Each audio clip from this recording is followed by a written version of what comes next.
Hey there, pirates! Welcome aboard the Anime No Me channel. Shanks' sword has a brutal power, something that was indirectly revealed in the most recent chapters of the manga. And in today's video, I will reveal all of this to you. I hope for your support to help our crew win, and to do so, you just need to click the thumbs up button, leave a like, and subscribe to the channel. By doing this, you will win an incredible devil fruit, so just comment which fruit you want. Guys, let's talk about Shanks' devil fruit and its connection to the sword griffin, which has always generated a lot of speculation within the One Piece universe. Throughout the long journey of the series, we've uncovered several revelations and mysterious interactions that lead us to believe that Shanks' connection to a devil fruit, especially one directly linked to his sword griffin, is more than just a coincidence. In recent chapters like chapter 1138, this theory gained more weight with the introduction of Shamrock, a celestial dragon revealed to be Shanks' twin brother, creating an unexpected and layered relationship. However, what really catches our attention here is not just this revelation of kinship, but the fact that Shamrock possesses a sword that in some way seems to bring out characteristics very similar to what we imagine could be a devil fruit ability, which might also be linked to Shanks' sword. Chapter 1138 begins by revealing something essential. Shamrock is Shanks' brother, although he grew up separated from him. This revelation alone breaks a paradigm, as Shanks has always been presented as an independent pirate, with no obvious ties to the celestial nobility or any royal lineage. But the truth begins to unfold, and what the story brings us is a much deeper relationship than we imagined. Loki, an intriguing character who has an aversion to celestial dragons, is stunned to see that Shanks and Shamrock share the same face, but with a big difference. While Shamrock represents the world of the Tenryubito, Shanks refuses to get involved with the moral impositions of his status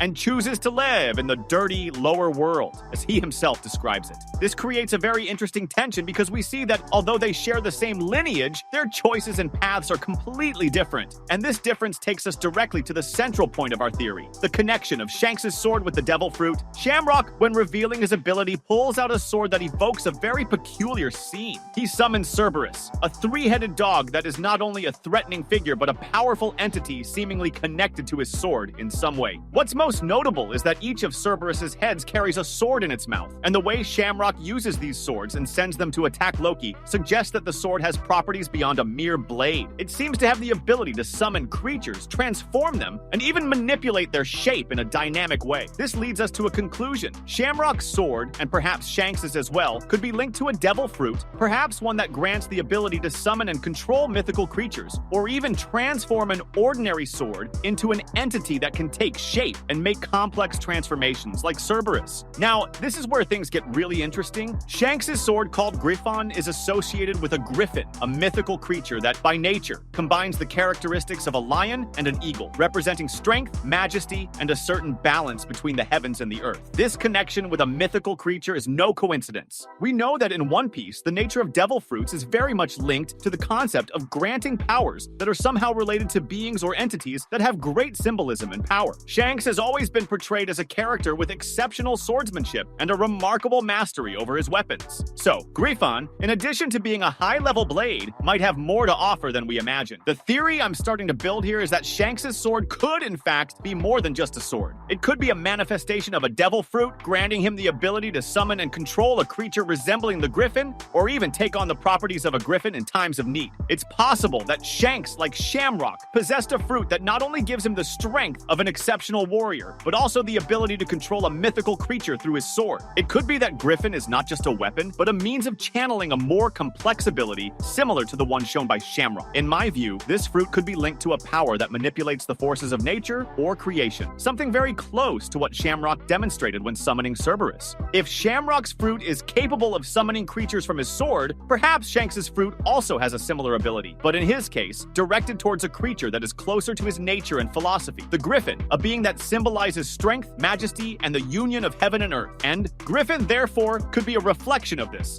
a direct connection to the ability to create and control such a creature. Additionally, when we consider the development of the plot and Shanks' role in it, we see that he not only serves as a powerful pirate, but as someone who carries a great legacy. His role in the series is not limited to being just a strong enemy or ally, but someone someone with a deep connection to what is happening in the world, including the most significant events. He is involved in the balance between the forces of the world government and piracy. This would not be possible without a power as unique as what a devil fruit like this could provide. At the same time, like any other devil fruit, this one would come with its own limitations and costs, which is what makes Shanks such an interesting character. He is someone who, despite having significant power, chooses to use it wisely, always seeking to balance what is right and what is necessary in a world in constant conflict. Therefore, Shanks's devil fruit might not only be a combat power, but also a representation of the balance and majesty he carries. His sword, Griffin, could be the key to understanding not only Shanks's abilities, but also his journey as a pirate and what he represents for the future of the world. By connecting his sword with a devil fruit that summons mythical creatures, Shanks might be carrying with him a power that transcends simple combat, but is also deeply linked to his destiny and philosophy of life. However, perhaps Shanks's sword Griffin possesses a power that is not as simple as we might imagine. It is possible that instead of a devil fruit directly connected to the sword, what we are seeing is something more complex, involving the technology and ancient knowledge of the celestial dragons, as suggested by Shamrock. After all, in the world of One Piece, advanced and mysterious technologies, such as the weapons of the ancient kingdom, are recurring and highly important themes. The celestial dragons, with their technological superiority, could be responsible for creating or modifying weapons in ways that surpass the capabilities of a typical devil fruit, offering a power far beyond the simple summoning of creatures or transformation of objects. Chapter 1138 not only introduces the relationship between Shanks and Shamrock, but also gives us a major clue about the level of power and sophistication of the weapons these characters possess. When Shamrock summons Cerberus from his sword, he is not merely using a devil fruit to conjure a creature. The interaction between the sword and the summoning seems more like a manipulation of advanced technology or a magical ability, which aligns more with the idea that the celestial dragons possess certain secret knowledge passed down through generations. What I suggest here is that Shanks' sword Griffin may be linked to an ancient technology belonging to the celestial dragons or possibly the Lost Kingdom itself. Rather than being a simple sword that channels a devil fruit, Griffin could be a magical weapon made from lost century technologies, like the ancient weapons we know, such as the poneglyphs and the very power of the rivers of the soul. This technology could be capable of manifesting powerful effects when used by someone like Shanks, who not only has excellent swordsmanship, but also a deep understanding of what the world truly represents. The idea that Griffin could be an artifact with magical or technological abilities adds a new dimension to the theory. The celestial dragons, as bearers of this secret knowledge, might have developed methods to transform ordinary objects into weapons that can summon creatures or manipulate natural forces. We don't need to limit the analysis to a simple relationship with a devil fruit, as that would reduce the impact of Shanks' sword to something more conventional.